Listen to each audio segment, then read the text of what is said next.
We are here to honor Raymond Moriyama, one architect of this remarkable building and one of the most renowned Canadian architects of the 20th century. As you all know, Mr. Moriyama has designed iconic buildings across Canada and around the world, and we at the museum are very proud to include our beloved building amongst his accomplishments. Although this building opened more than 15 years ago, it continues to demonstrate Mr. Moriyama's commitment to environmental sustainability and the inclusion of all peoples, themes that have never been more relevant even today. In many ways, this building is a meditation on the upheaval of war. However, it is also profoundly reflective of the notion of regeneration and the hope and renewal that can emerge from cataclysmic events. As Mr. Moriyama once said, while nature may be ravaged by human acts of war, it inevitably survives, regenerates, and renews itself. Regeneration Hall is one of the most haunting areas in the museum.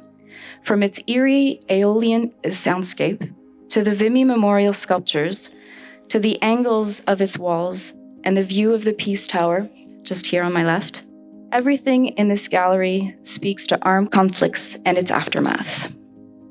Raymond's own wartime experiences inform every inch of the building he designed. The forced relocation of his family to an internment camp in the BC interior and the treehouse he built as a form of escape are reflected in the very DNA of this museum. And nowhere is that more apparent in this stunning room. Today, we are very proud to rename this space Moriyama Regeneration Hall, or in French, La Salle de Régénération Moriyama, in honor of Raymond's vision and his concept of what a museum of military history is ultimately about. Reconciling the trauma of conflict with hope for the future, Moriyama Regeneration Hall in many ways reflects the soul of this museum. It is a space dedicated to the education, the preservation, and the remembrance of Canada's military history, and will no doubt continue to affect visitors in profound ways for decades to come. We feel extremely proud to be sharing this momentous occasion with family and with friends. And today is really a day to celebrate my father. My father taught us all that our work should be meaningful, as it is demanding, and it's truly a rare opportunity to be given an opportunity in one's architectural career to look at a challenge of a national institution and really search for a soul. Our goal was always to pay tribute to the past, as well as to inspire future generations to strive for peace and a life without war. And the process has really touched our spirits and our hearts, and we are truly grateful to my father for his leadership and to the Museum of Civilization for this immense national challenge that we will forever be proud of to be Canadians. Well, the tribute means big wow, double wow for me. And even at 92, I'm really, excited about the occasion. Now, architecture, that's a container for, lots of artifacts to put in. So I requested a chance to travel across Canada with Joe Gertz, the client's rep at the time. And that was really fortunate. It was the best thing that happened. So I wanted, architecture itself to be part of the exhibit.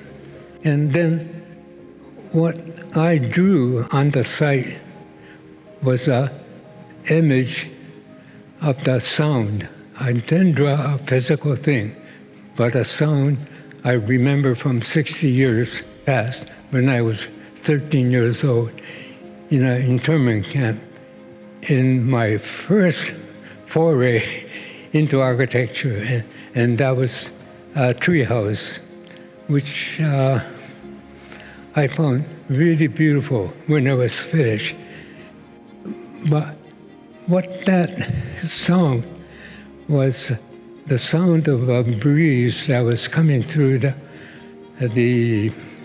treehouse, and I guess it's natural for somebody in an internment camp, at age 13, to think about war, and at that time I imagine soldiers from both sides, wet, dirty, hungry, and really wishing that war would go away, that peace prevailed.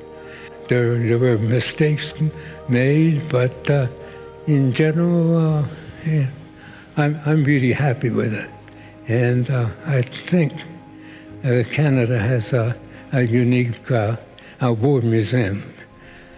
And the Regeneration Hall was something special because as a child of 6, I imagined, what would it be like, as an architect, to be able to, see out of the mountain and see the view around the beautiful high places.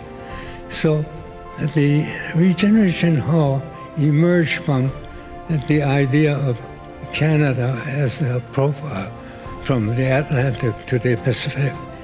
And the Regeneration Hall, of course, was the Rockies. And sort of a heart-wrenching sort of thought that occurs to me now about the Regeneration Hall. It's not just about the grass and how life regenerates, but I remember all the people that helped make this come true. So I see the Moriyama name as a tribute to not only the family and not only to me, but to the Moriyama organization that helped create this place. First of all, I want to thank our 2 sons, Ajon and Jason, who really worked hard, and Jason worked, trying to work out where the sun is at 11:11:11 and how it moves. I like to give this tribute to my father.